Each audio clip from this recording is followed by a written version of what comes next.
Hello, listeners. Welcome to a special podcast powered by ENS. My name is David Asiedu. I'm a disputes partner in the Ghana office of ENS. We will be discussing perhaps the splendid seven of business and investment legal topics in East Africa, particularly in relation to Kenya, Uganda, and Rwanda. In this session, we will focus on Rwanda, and we're doing a whistle-stop tour of the economic landscape, industry-specific trends, the foreign investment climate, legal considerations for business, technology and innovation, sustainability and ESG, and the outlook for the future. And our guest is Désiré Kamanzi. Désiré, excuse me. Désiré specializes in corporate and commercial, banking and finance, and even alternative dispute resolution, among others. In addition, he doubles up as the Rwanda office head of ENS. Des, welcome to the podcast. Thank you, David. Very glad to be here. Glad to have you here. Des, let's start with perhaps a question you wouldn't have expected. There is a vibrant music scene in several African countries, including in East Africa, Afrobeats and all. What's the music scene like in Rwanda right now? Thanks, David. I mean, clearly, we can all dance. Africans can all dance, and Rwanda definitely is also part of, African can dance. We have lots of, the music scene really is growing in Rwanda. There are plenty of youngsters, who are coming up with amazing tunes and, doing collabos with big names like, those in West Africa. And actually, of late with this presidential campaign we've just closed, there are plenty of songs that came out, Interesting. where some of these artists, will go together and really entertain the crowds. And, all of these are trending, and you could also actually see most of them even on platforms like Spotify. Interesting. Mm-hmm. All right, then. Let's dive in straight to the main questions. Let's start with the economic landscape. What is the current economic climate in Rwanda, and how is it affecting local and foreign businesses? Really, the economic landscape has not really changed. I mean, there was a bit of a slowdown towards mid-year. I mean, this could be maybe coming from the fact that most of international investors will tend to believe that whenever elections are coming up, there are plenty of disruptions or things will change. So I think they just took a few steps back and maybe, put a pause on their transactions, and then they let, the campaign go on. But, after the campaign, we've seen lots of projects really kicking up and continuing, as they were planned. So apart from that slowdown, maybe, which we could maybe put on the last 3 months, the economic landscape has continued being the same. We will maybe talk of things we've observed and which are happening to most African countries. I mean, our currencies keep depreciating against the dollar. Our inflation is, although it is somehow maintained and contained, but we have seen it really slightly increasing over the last semester.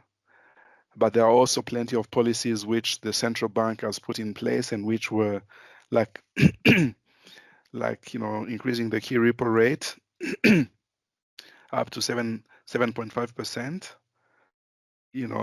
We have also continued observing a strong economic growth, which is at 8.2%, and that was what was registered in 2023, and it has continued.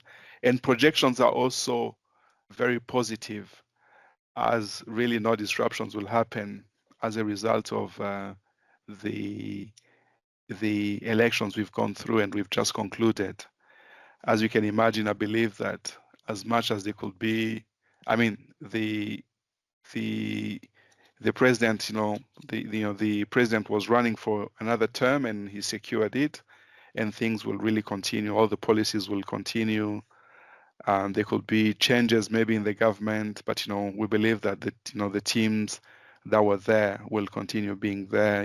Maybe a few changes will happen, but the vision will continue being the same, and the policies will continue being implemented.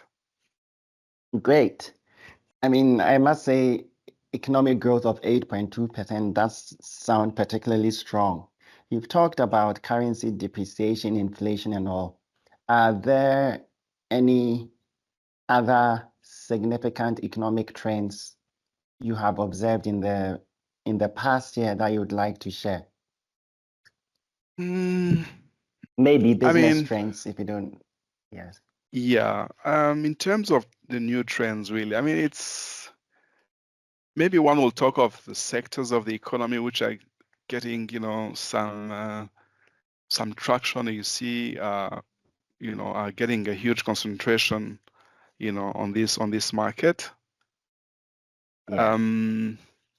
The trends you could see, I mean, you could really talk, for example, of the technology and innovation.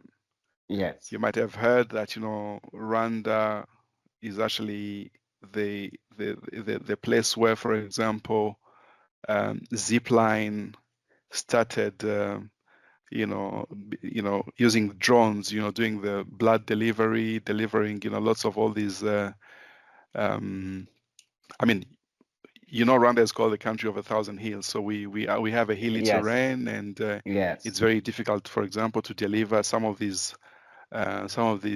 Imagine blood. I mean, there's an emergency. You need to deliver blood. I mean, if you're supposed to get an ambulance to take either a patient, to a hospital, it may take long. If you imagine that the hospital does not have enough blood, so drones really started in Rwanda. You saw that there's technology.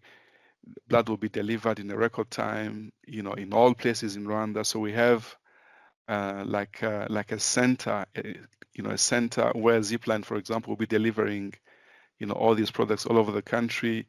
I think the longest, if I'm not mistaken, will be like 40 minutes to get blood delivered to the remotest, health center or hospital or clinic. So technology really and innovation, is very high in Rwanda. You see this place being the testing ground of many of these new things. I'll talk of, for example, the digitization of all the government services. We have a platform called Irembo, which is like a gateway in Kinyarwanda, where all government services, business, investment registration, passport application, I mean, even paying fines, road traffic fines,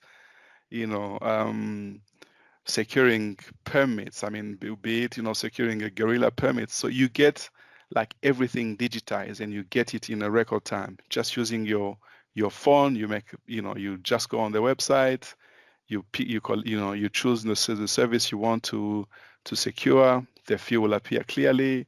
The timeline for you to secure that permit will be clearly there.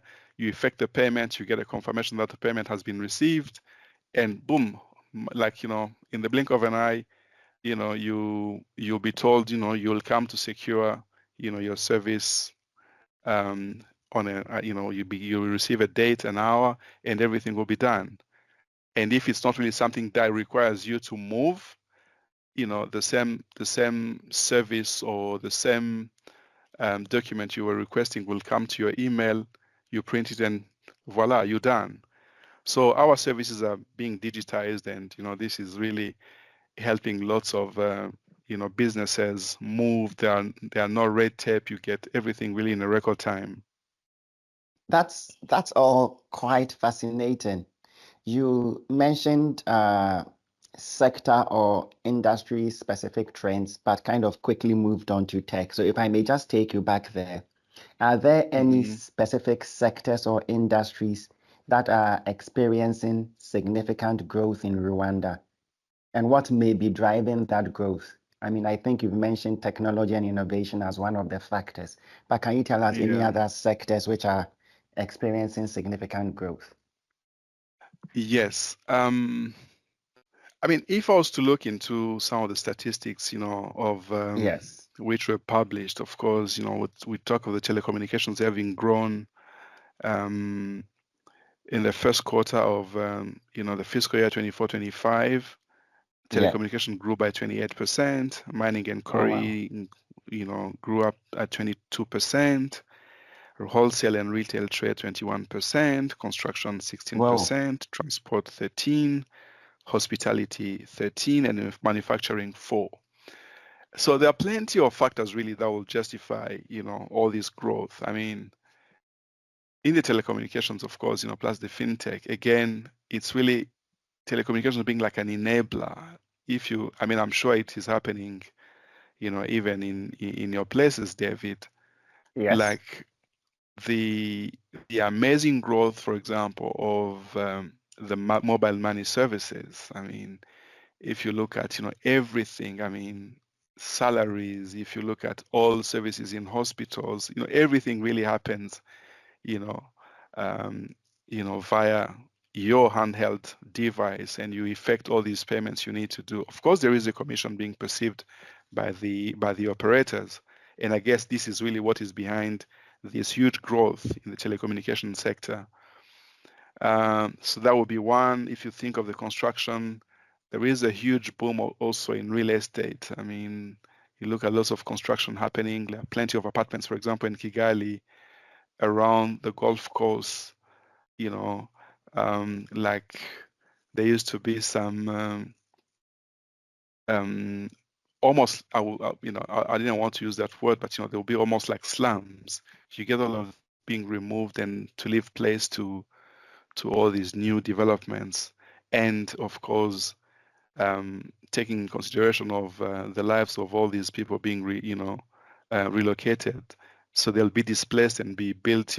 They get them um, like in new places where they will be accommodated. So that also has really increased the real estate in the country.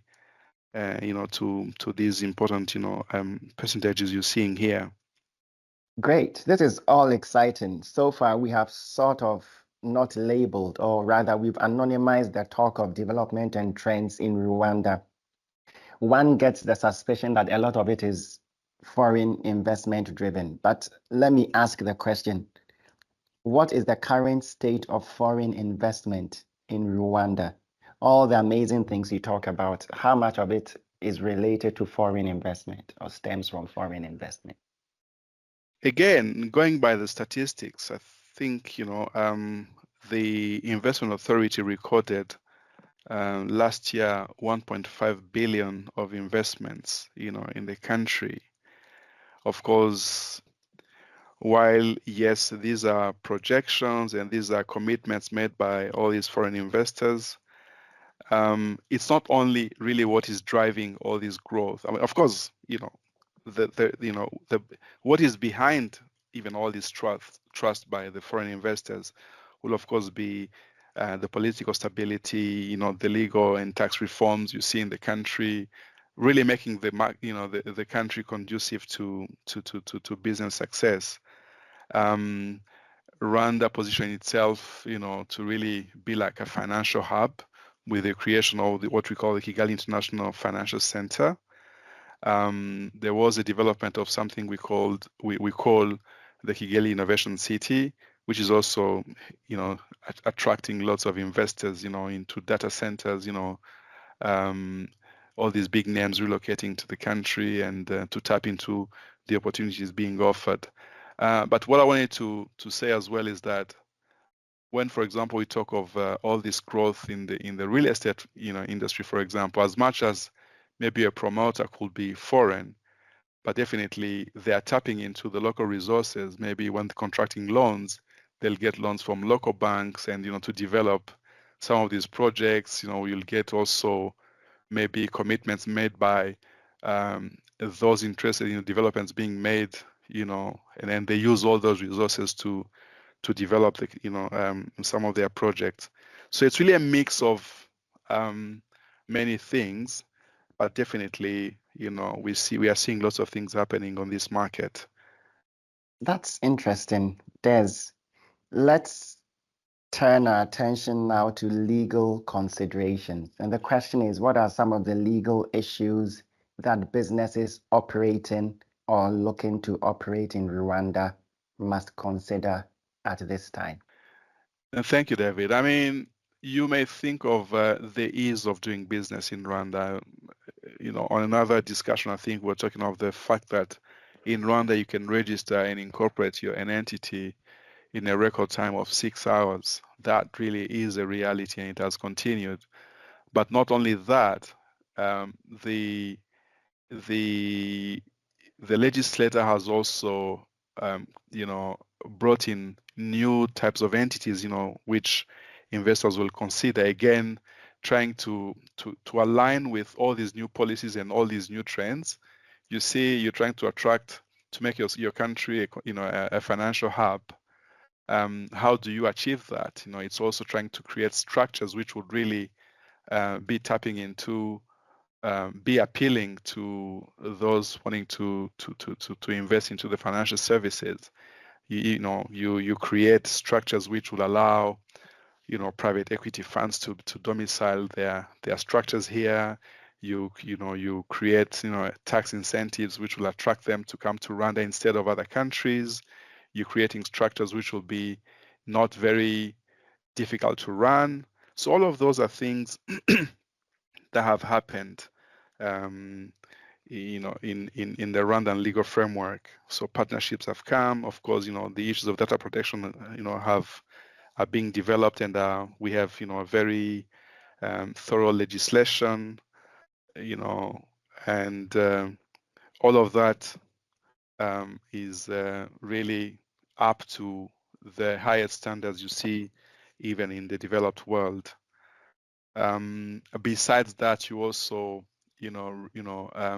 boost, dispute resolution in Rwanda, in of course, strengthening the Kigali the Kigali International Arbitration Center, of course, offering trainings not only to local practitioners, but also getting the government to also assist. So all of those are really trends that are making, Rwanda, to be very visible on the map and to be considered as a country which one would choose against many others in terms of a place where you would register and incorporate your entity. Then,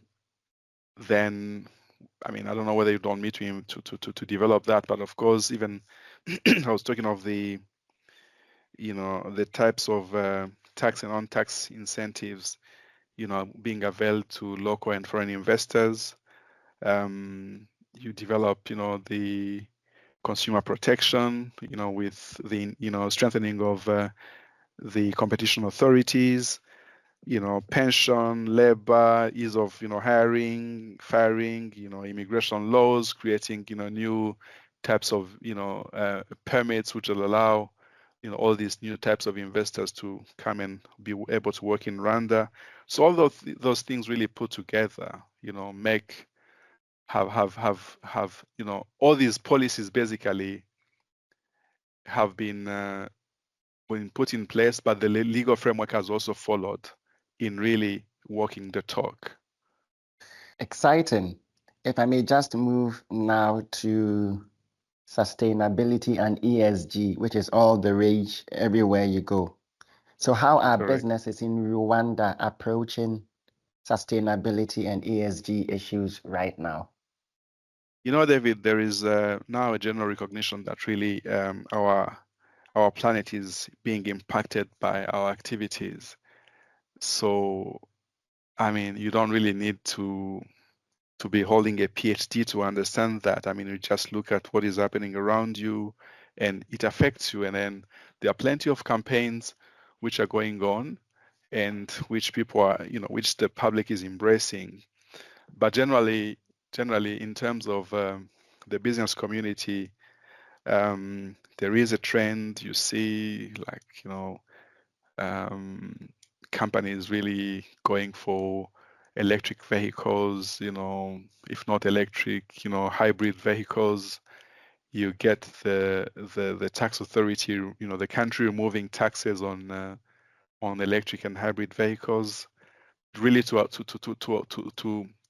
allow to make it a reality that the pollution could reduce.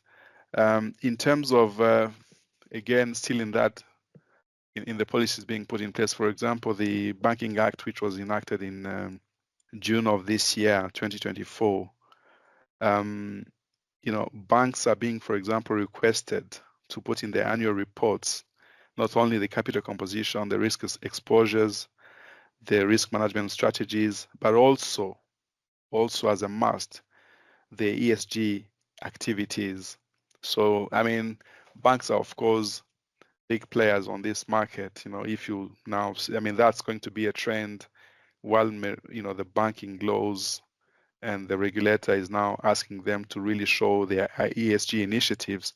You can easily imagine that, this is also going to follow, and we're going to get even all other sectors to be coming up with mitigating factors into their ESG policies. You get, on the market, things like a sustainability-linked bonds developed by the Rwanda Development Bank, which again is going to help, finance all these initiatives, which are going to be addressing ESG and really going towards, the ESG policies. So it's really being very high on all these corporates' agendas, and there is really hope that this country, will be very ESG compliant, and in these many years, we see ahead of us. Nice one. Rwanda is looking like it has all its business and investment ducks in a row. Désiré, thank you so much for spending this time with us and for this interesting conversation. Thanks to you, David, and looking forward to developing this further. And absolutely, absolutely. And listeners, this was the Whistle Stop tour of Rwanda we promised you. We hope it has been as exciting and informative for you as it has been for us. See you then on another episode of the podcast soon. Bye-bye. Bye-bye.